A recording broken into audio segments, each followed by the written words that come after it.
Have you ever noticed how a single sentence can change the entire atmosphere of a room? One careless word, one sharp tone, and suddenly silence takes over. Hearts close, and love feels like a battlefield. The truth is, most relationships don't break because of huge betrayals.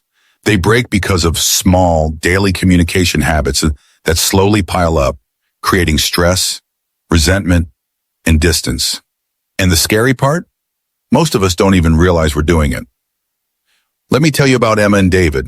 They cared for each other deeply, but over time, their daily conversations slowly turned into battlefields instead of safe havens. Whenever Emma felt unheard, she would sigh and say, "You never listened to me." David, feeling cornered, would respond sharply, "You always overreact." At first, those words seemed like nothing more than expressions of frustration, the kind of phrases couples throw around in the heat of the moment.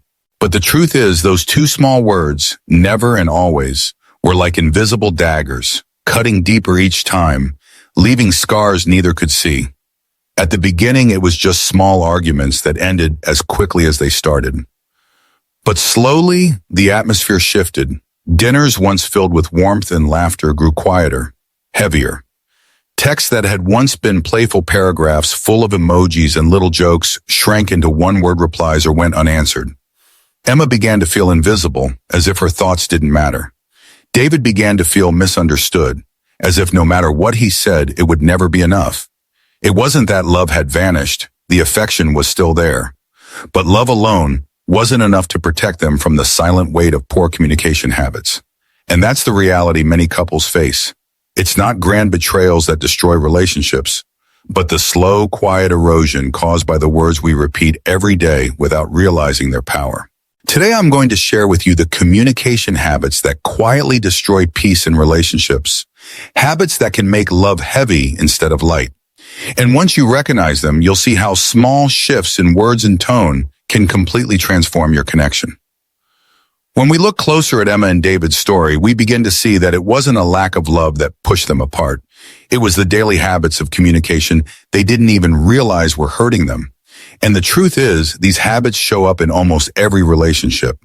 They're so common that many of us mistake them for normal. But normal doesn't mean healthy.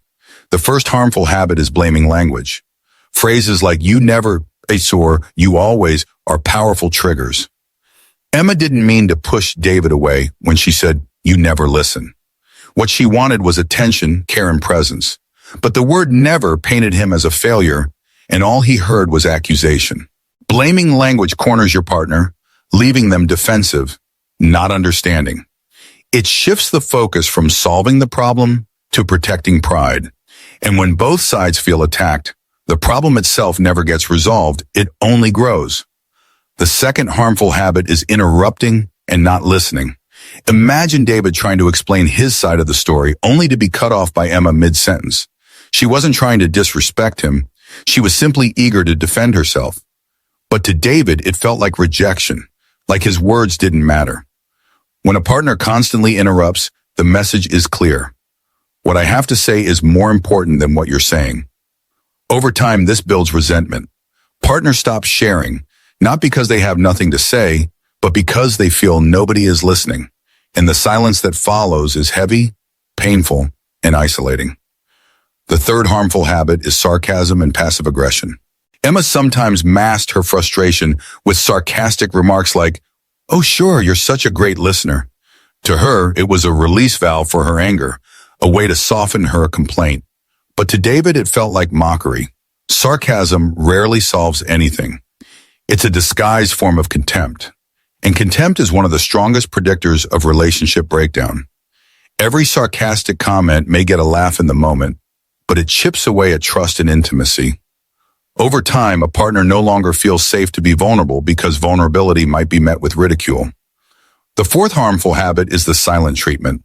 When arguments became too heated, David sometimes shut down completely.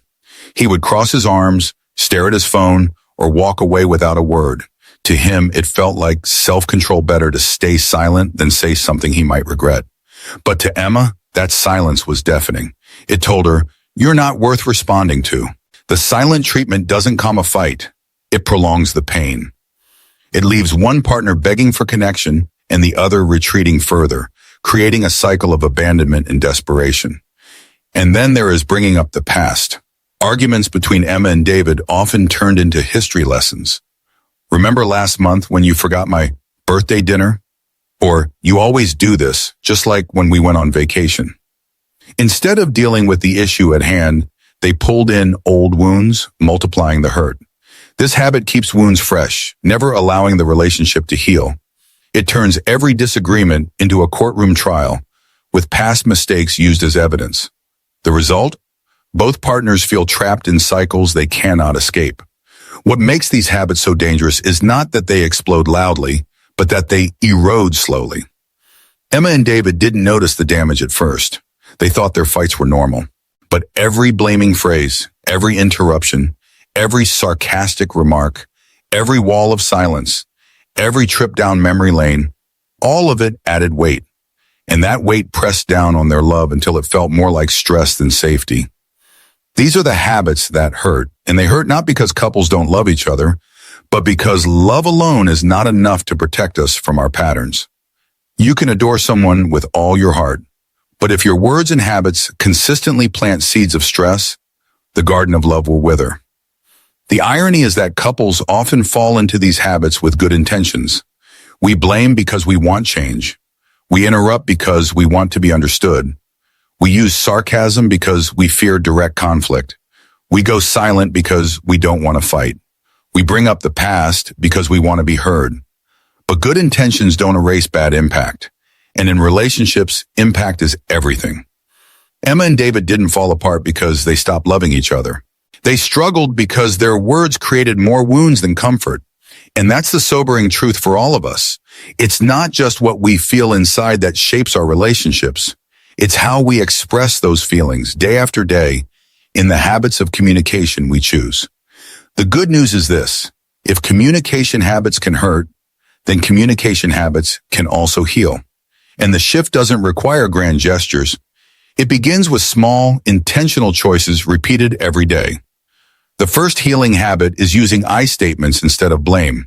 Instead of saying, "You never listen to my men," Emma could have said, "I feel unheard when I'm talking and you're on your phone." Notice the difference? One attacks, the other invites. I statements express feelings without putting the other on trial, creating space for empathy instead of defense. The second is active listening. This means giving your full presence.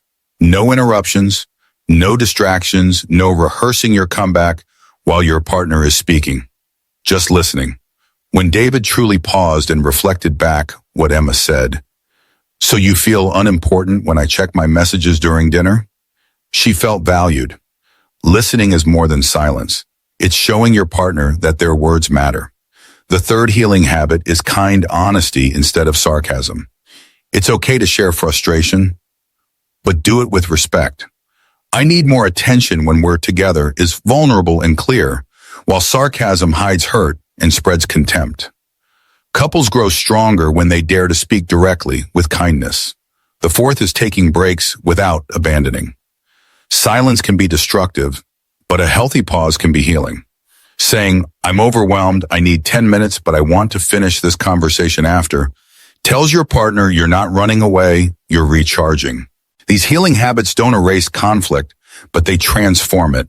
Arguments become opportunities to understand, not battles to win. And when Emma and David began practicing these shifts, their home changed. Dinner conversations became warmer. Small conflicts ended faster. And instead of stress, they began to feel connection again. Because in the end, love doesn't thrive on perfect people. It thrives on better habits. At the end of the day, relationships don't rise or fall on big dramatic moments. They're shaped in the quiet, daily habits of communication.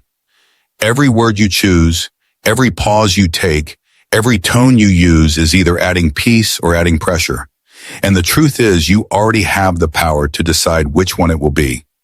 So tonight, when you sit across from the person you love, ask yourself, am I building a bridge or a wall? Am I choosing words that heal or words that hurt? Because the smallest shift in how you speak can create the biggest shift in how you both feel. My challenge to you is simple. Replace just one harmful habit with one healing habit. Replace blame with honesty. Replace sarcasm with kindness. Replace silence with presence. Watch how quickly the energy in your relationship transforms. And if this message touched your heart, don't keep it to yourself. Share it with someone who needs to hear it. Together we can change the way we communicate, and when communication heals, love doesn't just survive, it thrives.